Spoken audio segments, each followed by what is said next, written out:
네, 안녕하세요. 오랜만에 인사드립니다. 이현웅의 웅성웅성. 오늘은 세 분을 모시고 함께 시작하게 되었습니다. 오늘은 축제에 대한 이야기를 좀 나눠볼 텐데요. 일단 먼저 참석하신 분들 인사를 한번 나눠볼까요? 더맨더머의 덕을 맡고 계신 배상철 국장님이십니다. 안녕하세요. 덤 배상철입니다. 네, 네. 안녕하세요. 더마앤 더머거의 더머거 곽일신입니다.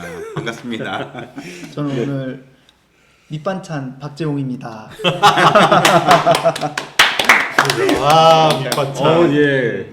인사가 좀 젊은 감각대로 조금 신선했습니다.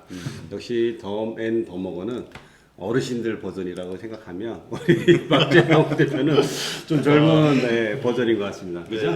네. 덤앤더머거 네, 조금 업그레이드 좀 해보시죠. 네. 싫어요. 네, 오늘 우리는 지역 축제에 대한 이야기를 좀 나눠보려고 해요. 요즘 뭐 지역 축제들이 굉장히 많이 있죠. 또 청주에도 뭐 전국적인 축제가 있잖아요. 뭐 직접 페스티벌이 있고 공예 비엔날레가 있고 또 초정 행궁에 관련된 또 행사들이 좀 있잖아요. 네, 뭐 이런 그렇죠. 축제들이 많고 해서 이런 축제에 대한 이야기를 좀 나눠볼게요. 축제는 굉장히 많은데 성공적으로 잘 행사들이 이루어지고 있는지 그 투자된 예산만큼의 어떤 축제의 효과들이 있는 건지 또 지역의 축제의 효과란 무엇인지 그리고 축제마다 성과를 어떤 것들을 좀 남겨야 될지 이런 것들에 대한 이야기를 좀 나눠볼까 합니다. 왜냐하면 축제는 많은데 축제에 대한 불만들이 좀 많이 있어요. 그래서 우리 지역을 대표하는 축제가 진짜 맞느냐 안 맞느냐부터 해갖고 뭐 많은 이야기가 있어요. 어떻든 우리 지역의 청주의 축제에 대해서 이야기를 한번 좀 나눠볼게요. 일단 뭐 가볍게 지역의 축제들 기억나는 거와 그 축제를 바라보는 뭐 평소의 생각들이 어떤 게 있었는지 한번 곽이신 네. 아, 청주 10월 9월부터 이제 청주성 탈환 축제부터 이제 축제가 이제 시작이 이제 됐었거든요. 아 그래요? 네. 몰랐어요. 그렇죠. 청주성 몰랐어. 청주성 탈환 축제가 어떻게 보면 청주의 정체성을 가장 알리는 축제이기도 하거든요. 이제 그렇죠. 임진왜란 때 음. 이제 처음으로 첫 승리를 이뤘던 그런 이제 그 역사적인 기념일을 맞아가지고 네. 이제 개최를 하는 게 청주성 탈환 축제입니다. 음. 그래서 그거 같은 경우에는 청주의 그때의 승리를 위해서 뭐 네. 그 여러 가지 재현 행사들도 네. 같이 있었고요. 네. 그래서 그 부분들은 청주를 대표하는 대표 축제 있지 가 될 수 않을까. 있는 가능성이 있는 거죠. 네, 그렇죠. 부심점 벚꽃 축제죠. 벚꽃 축제요? 네. 그렇죠. 오히려 그때 그때가 손님이 더 많을 것 같은데. 벚꽃 축제는 네. 올 작년까지만 해도 이제 일부 그 행사 먹거리들을 규제를 했었다가 네. 올해는 올해 그걸 풀었죠. 음. 예, 그래서 먹는 부분들이 예, 시민들이 많이 참여가 좀 있었던 걸로. 그런 알고 측면에서 있습니다. 보면 축제의 성공의 기준은 무엇인가?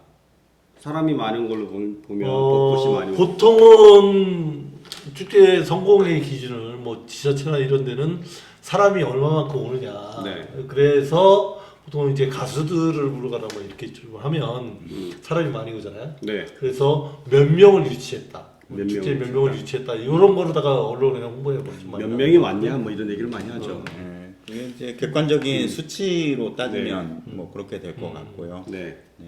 그 외부에서 어느 정도 왔다 뭐 이런 거를 그러면 벚꽃 축제는 청주의 대표적인 축제라고 할 수 있나요? 상징성 측면에서 봄에 이루어지는 첫 번째 행사이기 때문에 네.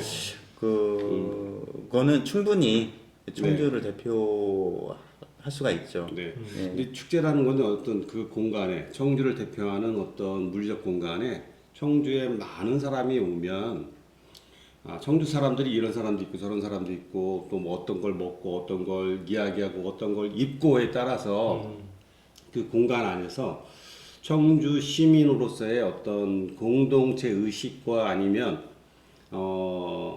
정체성이 어느 형성되는 아이덴티티가 형성되는 그런 공간이 되기 때문에 벚꽃 축제라고 하는 그 어떤 계기를 통해서 사람이 모이는 그 자체가 축제로서의 의미가 있을 수 있겠죠. 그리고 이제 제가 볼 때는 우리 청주성 타란 축제는 의미가 있어요. 네, 맞습니다. 의미가 있는데 그러면 그 의미를 살리기 위해서는 청주 사람들에게 그 의미를 함께 공유할 수 있는, 그러니까 청주 사람들이 많이 공유할 수 있도록 그 공간, 그 축제에 참여할 수 있는 기회가 많아야 되고 많이 참여를 해야 되고 이런 게 있겠죠. 그렇죠. 그렇죠? 네, 그런 측면에서 고민이 좀 됐네요. 네. 보면 뭐 예를 들어서 뭐 축제가 갖는 정체성이다 그러면 앞글자 있는 것 같아요. 예를 들면 무심천 벚꽃 축제 그러면 무심천 벚꽃이 정체성이게 되는 거고요. 청주성 타란 축제다 그러면 청주성 타란이 정체성이 돼야 되는 것임에도 불구하고 대부분의 축제가 비슷한 포맷으로 이렇게 진행되는 건 축제 방침이 지킴. 그래서 아무런 차이가 없는 뭐 그런 게 되는 게 아닌가. 네, 우리 박재웅 대표님은 네. 관심 있게 본 청주의 축제는 무엇인가요? 제가 청원생명 축제를 가봤고요. 아, 네. 그건 너무 그냥 일률적이고 그냥 그래요? 평범한 축제였고요. 기억에 남는 거는 여기 대성동 그 골목길 일대, 저희 가게 있는 그 골목길 일대에 그 골목길 축제, 이름은 기억 안 나요. 골목길 축제 비슷한 저런 축제. 그런 걸 해가지고 저런 축제. 뭐 그 땅 따먹기 그려가지고 놀고 뭐 그런 축제를 했었어요. 축제 그럼 같은 재밌겠네요. 건데 그게 아주 제가 좀 성공적인 축제 아니었나. 소규모여가지고 많은 사람들이 알지는 않지만 참여 인원도 많았고요. 다들 되게 만족하고 즐거웠던 것 같아요. 며칠 전에 진행됐던 분평동 원마루 축제 같은 경우는 또 대표적인 거고요. 거기는 뭐 주민자치위원회에서 주관을 했는데 관에서 하는 것과 좀 다르게 민에서 한 행사치고는 가장 좀 친환경 쪽으로다가 추진이 됐다. 그래서 그렇죠. 이제 마을 축제라든가 이런 것도 이제 그런 형식으로 크게 뭐 가수 부르고 뭐 이런 게 아니라 동네 사람들이 가지고 있는 재능을 뽐내고 뭐 이런 축제장으로다가 그러니까 좀 자리 잡는 게 바람직하냐. 궁금한 게 있는데요. 아까 이제 친환경 축제라고 말씀하셨잖아요. 그 어떤 점에서 그 친환경 축제가 됐을까요? 둘이 알아서 뭐 사회 보고 질문하고 마음대로 해라 마음대로. 어맨 넘어갔습니다. 말씀하시죠. 뭐그 예를 들면 뭐 일회용품을 쓰지 않는다. 일회용품을 쓰지 않는다. 다용기를 사용을 해서 뭐 한다라고 하는 것이고요. 그럼에도 불구하고 뭐 몇 가지 뭐 이런 것들은 있긴 하겠으나 축제가 좀 친환경적으로 되고 좀 음식물이 이제 좀 가장 적게 나오는 그런 축제. 그런 그 통제와 질서가 어느 정도 자발적으로 좀 이루어지는 축제. 뭐 이런 면에서 보면은 뭐 부평동 원마루 축제 같은 경우 뭐 잘된 축제다 이렇게 좀 자평을 하고 있는 것 같아요. 근데 이제 축제의 기준은 아까 말씀드린 것처럼 그 청주 예를 들어 청원 생명 축제 얘기를 하면 생명 쌀 축제죠, 정확한 이름은. 거기는 이제 해마다 60만 명 정도가 온다는 거예요. 60만 명, 65만 명. 사람이 많이 온 거면 성공한 거라고 얘기할 수 있잖아요. 그렇죠. 그리고 또 지금 말씀하신 것처럼 원마루 시장이라고 하면 축제라고 하면 원마루를 시장을 중심으로 한 어떤 반경 안에 그 얼마나 많은 사람들이 좀 모여서 즐겼느냐 이런 측면이 있을 수 있을 것 같아요. 예전에 축제라고 하면 어떤 한 공간에 뭐 운천동에 사는 사람들이 모여서 뭐 어떤 놀이를 와서 한다든지, 그다음 사직동에서 오고 뭐 어느 동네에서 뭐 신봉동에서 오고 이렇게 다양한 동네마다 사람들이 약간 좀 주체성을 가지고 좀 와서 자기 동네 노는 문화를 조금 같이 보여주고 나는 이렇게 살아가고 있고 이런 걸 즐깁니다라고 해서 같이 공유하는 이런 측면이 있었어요. 근데 요즘 축제는 사람이 많이 오는 축제는 아무래도 대중가수가 많이 온다든지 유명한 어떤 연예인이 온다든지 이럴 수 있잖아요. 이런 사람들이 막 왔어요. 그러면 거기서 이루어지는 문화는 그냥 대중문화잖아요. 지역의 문화가 아니잖아요.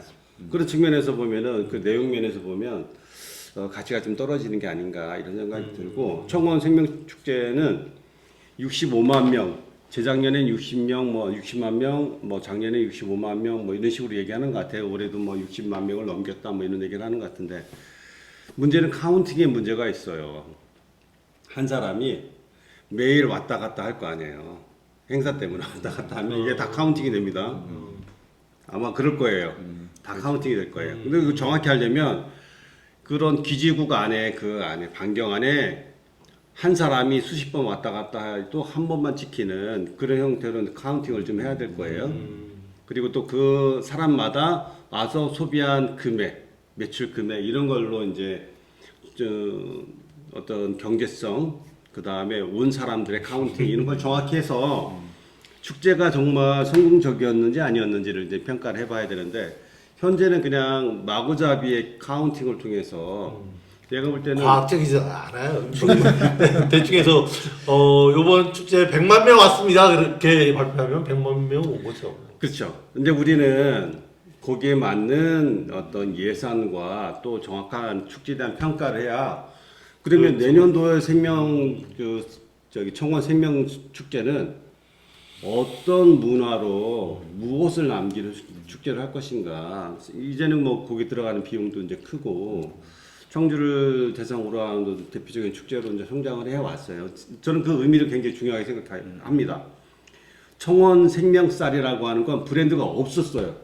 그렇죠. 아무런 없었어요. 한데 거기다가 브랜드를 넣었어요. 굉장히 잘한 거죠. 그렇죠. 그럼요. 그리고 이거를 전국에 홍보를 해요. 그러면 이걸 통해서 충청도에 청원의 생명쌀, 생명을 구하는 쌀이 재배되는 곳이고 소로리 벽지가 나왔던 곳이고 그리고 그 삼국시대 그 치열한 전쟁터여서 거기서 그 곡식을 갖기 위한 서로의 그 치열한 전쟁을 치렀던 그 생명의 쌀이고 뭐 여러 가지 이 스토리와 더불어서 의미를 브랜드를 만들어서 전국에 팔아먹을 수 있었을 거예요. 근데 지금 가면 타지에서 오는 사람은 거의 없는 듯해요. 그래서 축제의 가치는 지역에 있는 사람들이 서로의 문화를 서로 공유하고 대화하는 정체성이 형성되는 그런 곳이 되면서도 또한 지역의 상품을 타지에 전국적으로 판매하는 그런 어떤 경제성도 고려하는 그런 곳이 가야 돼 그런 측면이 있어야 되지 않겠느냐 그런 생각을 좀 저는 합니다. 그런 측면에서 우리는 더 큰 축제들이 있었어요. 직접 페스티벌, 봉이 비엔날레 이런 축제들도 거의 타지에서 오는 사람이 없을 거예요. 없는 걸로 알고 있어요. 제가 뭐 처음에는 많았죠. 처음에는 많았죠. 처음에 많았고 지금은 이제 많지 않아요. 근데 아까 말씀하신 것처럼 이제 작은 축제들이 오히려 재미있는 축제들이 많아요. 제가 기억나는 거는 여기 그 향교에서 마을 어르신 잔치를 했어요. 노래자랑이죠. 지역 이렇게 마을 분들 모시고 딱 요 향교에 보이는 동네에 네. 딱 그분들만 다 오셨어요. 그럼 그 뒤에 휴지라든가 슈퍼타이 같은 게 쫙 있으니까 서로 노래를 부르고 웃고 떠들고 아주 좋은 시간 보냈어요. 슈퍼타이. 저도 이제 조금 개그였는데 받아주셨네요. 그러면 그 축제는 네. 주민자치위원회에서 지원을 한 축제일까요? 저는 그때 당시에는 그런 걸 잘 몰랐어요. 근데 이제 확실한 거는 향교에서 좀 기획을 했다고 얘기를 들었어요.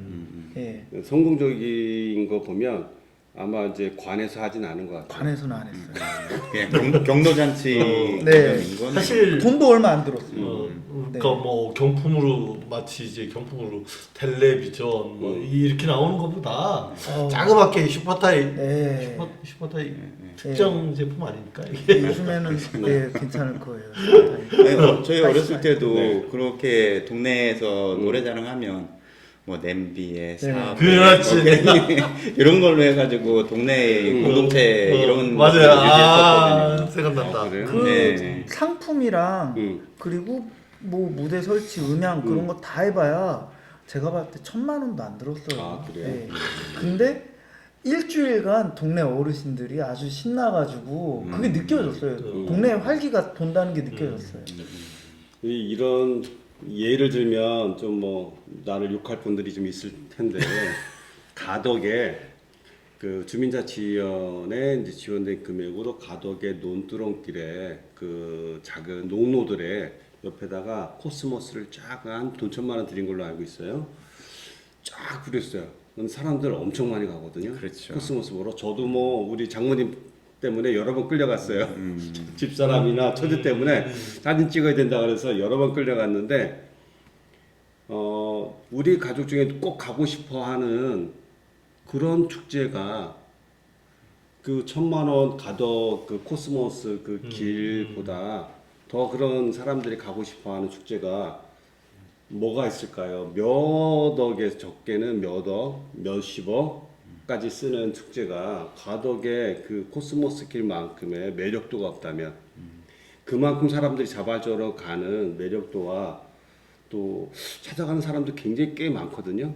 그래서 진짜 몇십억 들인 그 축제에 정말 청주 사람들이 자발적으로 우리 뭐 지역의 축제하면 대부분 지역의 여러 단체들이 동원돼서 가서 행사를 참여를 하거든요. 사람을 채워주고. 그래서 이런 것도 좀 없애야 될 거예요. 쓸데없는 돈일 수도 있어요. 왜냐면 지역 상품화도 안 되고 뭐 지역 경제 활성화 측면에서도 효과가 미미하다면 고민을 전체적으로 해봐야 될 상황은 아닌가 생각이 듭니다. 예, 청원 생명쌀 축제 올해에도 이거 좀 민감한 얘기일 수 있지만 말이 참 많아. 강매가 막 엄청 많았어요. 강매가 그 티켓을 네, 몇십만 원씩 이거 할당을 한 걸 저는 봤어요. 이거 계속 그래왔어요. 테마을 어디든 네. 이게 처음에 예를 들면 네. 뭐 그 공예 비엔날레 할 때 네. 공예 비엔날레 할 때 강매가 엄청나게 많았어요. 네. 이거 민감한 얘기입니다. 네. 이거 꼭 기억해 주십시오. 아니 언론에 다 나왔던 얘기들이에요. 민감한 얘기를 우리 박지인 대표님 이거 강매하지 마십시오. 방민감. 네. 근데 그 강매가 없다면은 과연 축제가 그 정도 성공할 수 있을까? 저는 어렵다고 생각해요. 예.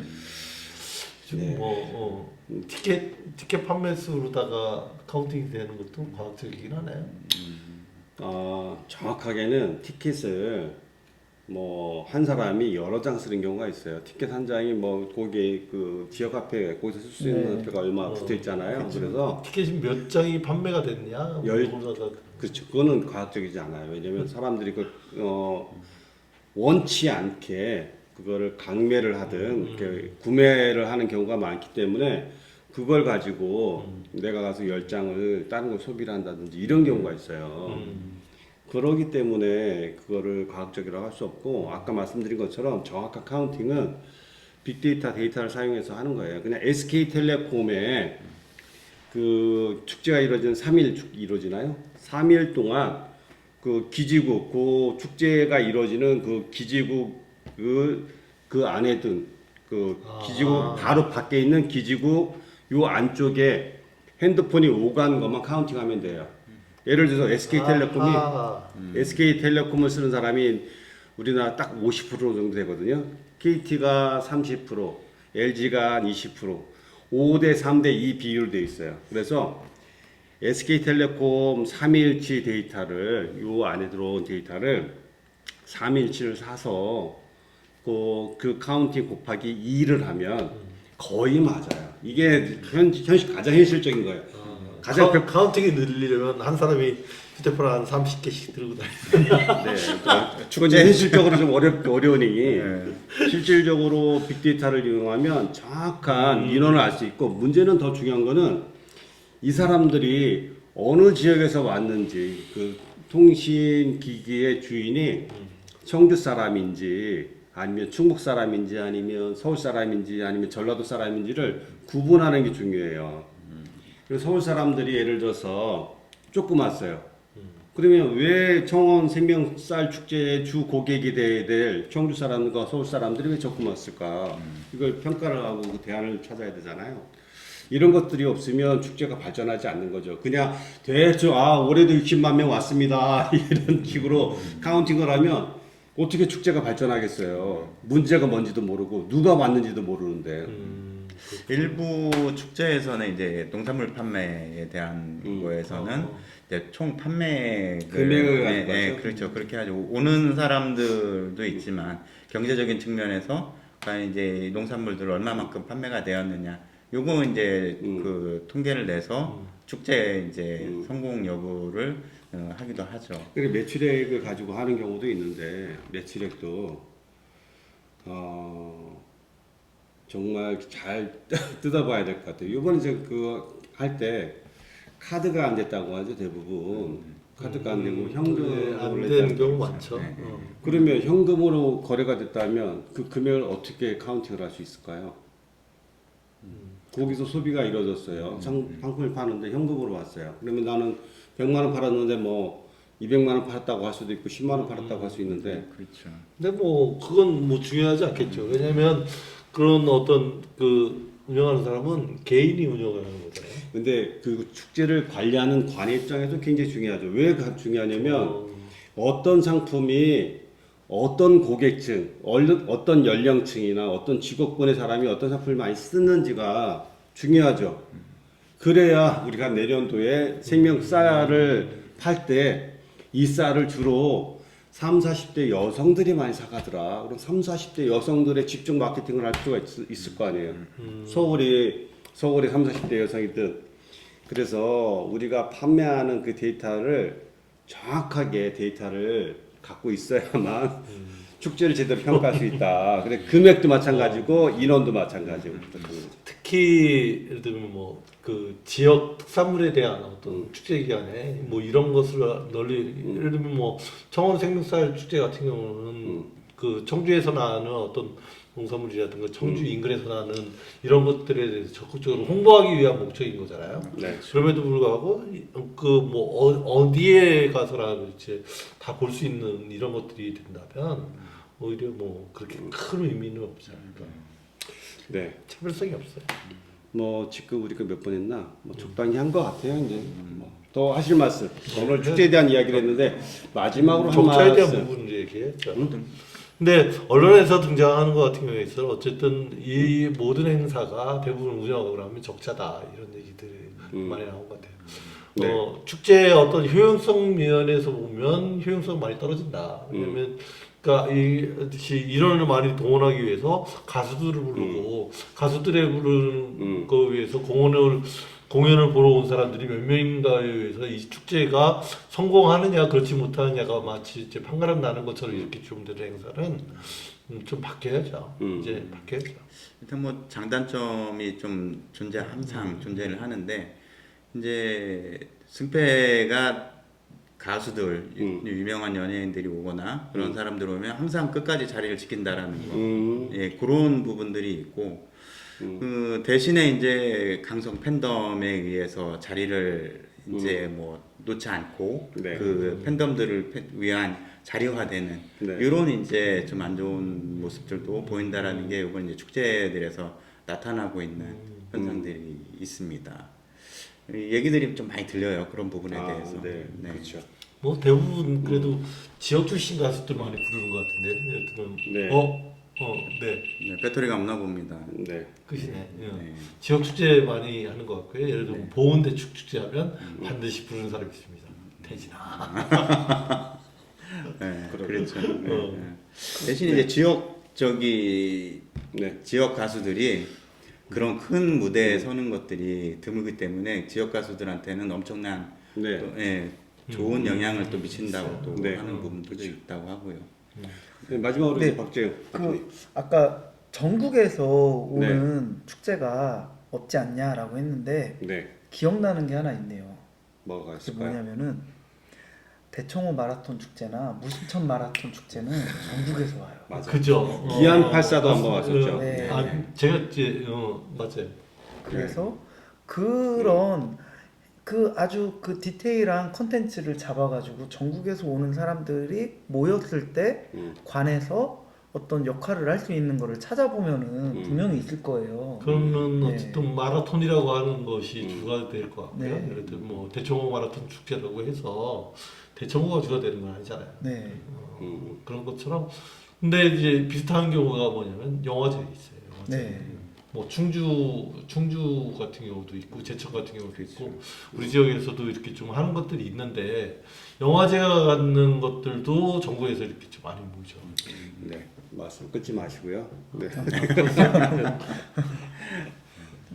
그래서 그 마라톤 대회 같은 거 참여하다 보면은 좀 그 청주의 어떤 홍보물이라든가 그런 거를 참여자들한테 나눠주거나 아예 그 주관을 좀 그 관에서 하면은 그 참가비가 대폭 낮아지거든요. 지금 마라톤 참가비가 엄청 올랐어요. 그래서 불만들이 그래요? 많아요. 한 번 뛰는데 막 그 35,000원까지 내야 돼요. 참가비 레고 마라톤을 아, 네. 그럼요. 그러면 예전에는 2만 원이었어요. 저는 공짜로 하는 그래서 그 주최하는 사람들이 돈을 벌어요. 그것도 사업화되는 옛날에 네. 그렇죠. 언론사들이 많이 했었죠. 네. 네. 네, 그 관에서 해가지고 그 참가비만 대폭 낮춰도 훨씬 더 전국에서 많이 모일 것이고 그걸 모인 사람들을 활용을 할 수 있다면은 아주 좋을 것 같아요. 맞아요. 어떻든 그 대청호 그 마라톤은 지역의 아름다운 풍경을 이런 공간을 마케팅할 수 있어서 좋은 축제라고 생각이 들어요. 그래서 그런 축제가 있었네요. 어떻든 우리가 이제 오늘 축제에 대한 이야기를 나눠봤고요. 저는 이제 마지막 하고 싶은 이야기는 우리 축제 정책도 데이터에 기반한 정확한 데이터에 기반한 어떤 집회, 기획, 평가가 있었으면 좋겠다는 생각을 가집니다. 네, 오늘은 축제에 대한 이야기를 나눠봤고요. 오늘은 여기까지 말씀 나누겠습니다. 네, 감사합니다. 또 뵙겠습니다. 네, 고맙습니다. 뿅.